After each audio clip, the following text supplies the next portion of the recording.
Oi, pessoal!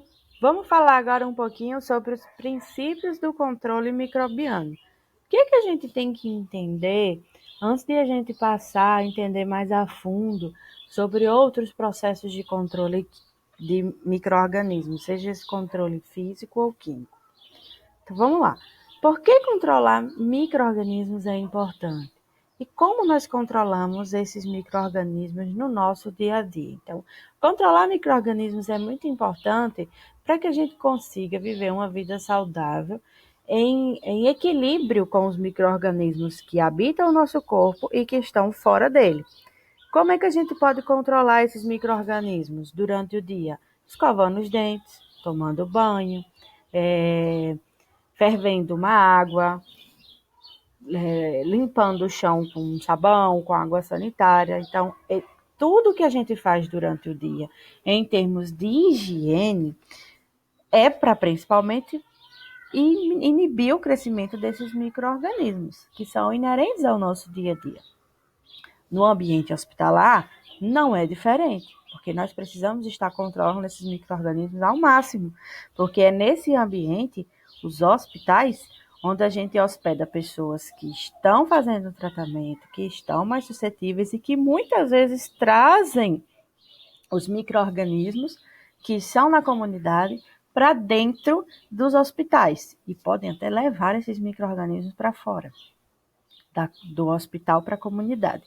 Então, nesse sentido, é importante que a gente identifique formas de neutralizar esse micro-organismo. Existem métodos de controle que são capazes de destruir todas as formas de vida microbiana presentes numa área, que são os métodos que levam à esterilização, como existem outros métodos que conseguem promover a diminuição daqueles micro-organismos, os métodos mais bacteriostáticos, né? Estáticos, que fazem com que aquele montante de micro-organismos não necessariamente seja completamente eliminado, mas que seja neutralizado de alguma forma. Então, o que a gente tem que entender antes de falarmos sobre diferentes tipos de métodos de controle? Nós temos que entender aqui essas palavrinhas, o que é que elas significam e quais são as diferenças entre elas. Bom, esterilização. Vocês sabem o que significa? A esterilização consiste na destruição, inativação definitiva ou remoção de todas as formas de vida de um material ou de um objeto. A esterilização pode se dar química ou fisicamente, e essa esterilização pode se dar tanto numa superfície animada quanto inanimada. Por exemplo, a gente pode esterilizar uma vidraria de laboratório, como também temos áreas do nosso corpo que são estéreis. Temos aí as meninges que precisam ser estéreis. Se não forem, o que a gente tem? Meningite. Então, existem diferentes superfícies, animadas ou inanimadas, que podem ser estéreis. A esterilização também pode ser falada como esterilização comercial, que eu vou falar um pouquinho depois. A desinfecção já é um pouquinho diferente. A desinfecção, ela promove a morte dos micro-organismos capazes de transmitir algum tipo de doença ou infectar o corpo, principalmente através de produtos químicos. Então, temos aí os desinfetantes. Eles reduzem ou inibem o crescimento microbiano, mas não esterilizam necessariamente. Lembrando que existem agentes químicos que conseguem esterilizar, mas nem todos os desinfetantes têm essa ação. A antisepsia está relacionada à desinfecção de tecidos vivos através também de produtos químicos, como nós conhecemos os antissépticos. Temos os antissépticos bucais, por exemplo, que são muito utilizados. E qual é a diferença de asepsia? A asepsia é a ausência de micro-organismos numa área, ou seja, o processo de esterilização leva à asepsia. Um ambiente asséptico é um ambiente onde a gente tem ausência de micro-organismos. Um ambiente hospitalar deveria ser asséptico, mas isso é impossível, porque a gente limpa vem o paciente, já traz outra carga microbiana para dentro do laboratório, para dentro do ambiente hospitalar, enfim, de uma forma geral. E dentre esses, o que é a degermação? A degermação é a remoção dos micro-organismos de uma superfície, que pode ser conseguida através de métodos químicos ou métodos físicos, ou estes combinados, como, por exemplo, a lavagem de mãos. O processo de lavagem de mãos é um processo que atrela um método mecânico e químico para promover a limpeza da superfície das mãos. Você tem todo um manejo de como fazer aqueles movimentos que vocês vão ver nos vídeos a posteriori. E esse manejo utiliza sabão e água, né, detergente e água, ou álcool a 70%. E aí a gente consegue, através de movimentos mecânicos e da ação química, neutralizar os micro-organismos. Então, não pensem que tudo isso é igual. Cada um desses é diferente, tá bom? E essa diferença aqui é determinante, na verdade, para que a gente consiga um ambiente saudável nos ambientes de assistência à saúde. Como eu falei para vocês, a esterilização comercial é diferente. Quando a gente fala de esterilização na indústria, é o tratamento de calor suficiente para matar Clostridium botulinum nos alimentos enlatados. Então, diz que um material enlatado, por exemplo, está estéril quando a gente pode utilizar calor e mata os esporos de Clostridium botulinum, ok? Então, o que mais a gente pode falar? Toda vez que a gente tiver um material com sufixo SIDA, a gente quer dizer que o tratamento causa morte direta aos micro-organismos. Se ele for um germicida, ele mata os germes. Se ele for um fungicida, mata fungos. Um bactericida, mata bactérias. E assim sucessivamente. A gente tem vários SIDAs por aí. Temos também o sufixo estático, que inibe o crescimento e a multiplicação desses micro-organismos. Então, a gente tem fármacos fungistáticos, bacteriostáticos, além de métodos fungistáticos e bacteriostáticos. Sepse. O que é sepse? E é importante saber. A sepse, pessoal, é o termo grego que significa podre, que significa estragado, e indica contaminação. Quando a gente fala de sepse no ambiente hospitalar, a gente quer dizer que há uma infecção, principalmente uma infecção generalizada. O choque séptico, por exemplo, é um dos casos bastante graves de infecção na corrente sanguínea, né? Ele leva ao choque séptico, a bacteremia, por exemplo.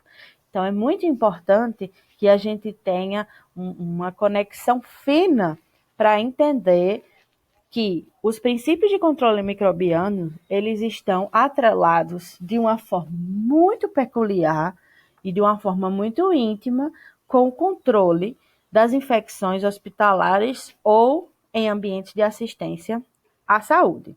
Como eu falei para vocês, um ambiente asséptico é um ambiente onde a gente não vai promover para aquela pessoa uma contaminação. Espera-se, portanto, que uma sala de cirurgia seja um ambiente asséptico, certo?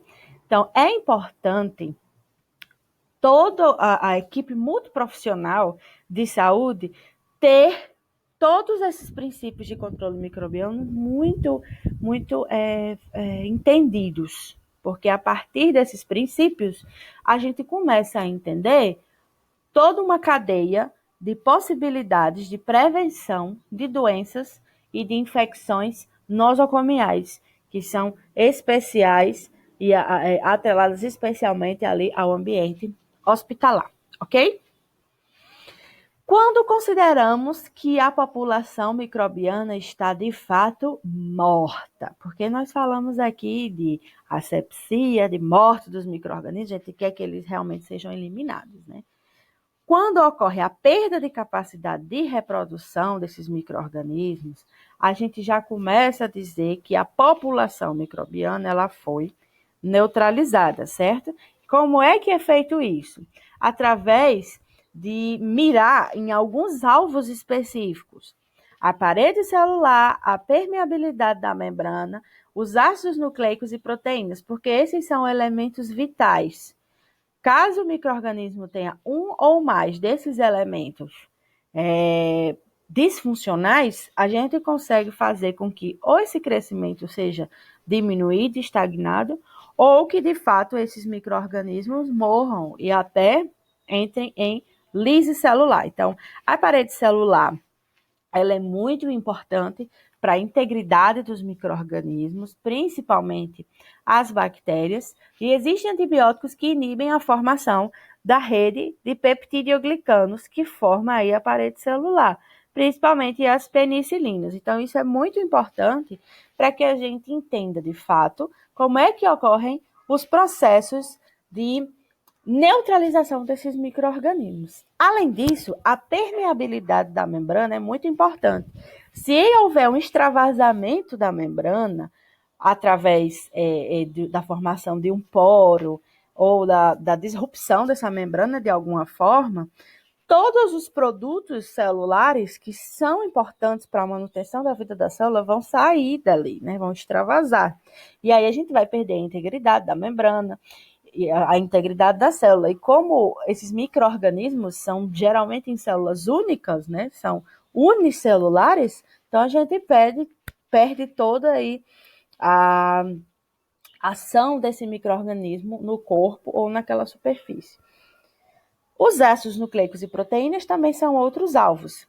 São muito importantes porque os ácidos nucleicos são o arcabouço informacional genético daquele ser, e esses ácidos nucleicos, tanto RNA como DNA, guardam informações para a produção de proteínas.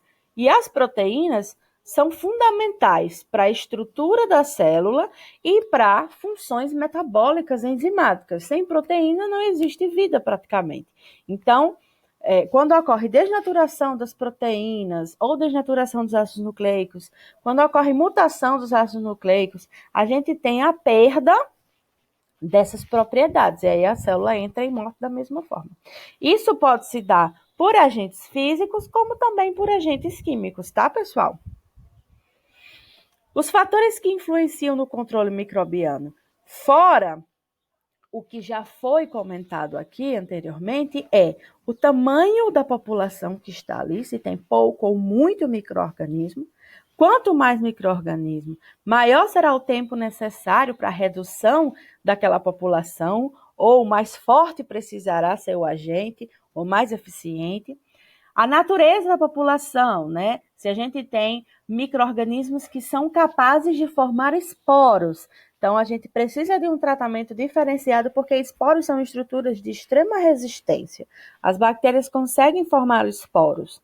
Então, se a gente tem vírus envelopados e não envelopados, os envelopados eles são mais suscetíveis a tensoativos, a solventes orgânicos, da forma que os não envelopados não são tão facilmente neutralizados assim. Então, dependendo da natureza dos micro-organismos presentes ali, a gente tem uma dificuldade maior ou menor de neutralizá-los. A concentração do agente. Quanto menor a intensidade do agente, seja um agente físico ou agente químico, mais tempo ele será necessário de ficar em contato com o micro-organismo, tá? O tempo de exposição também pode variar. A temperatura, quanto mais eficiente o método, maior é a temperatura, geralmente.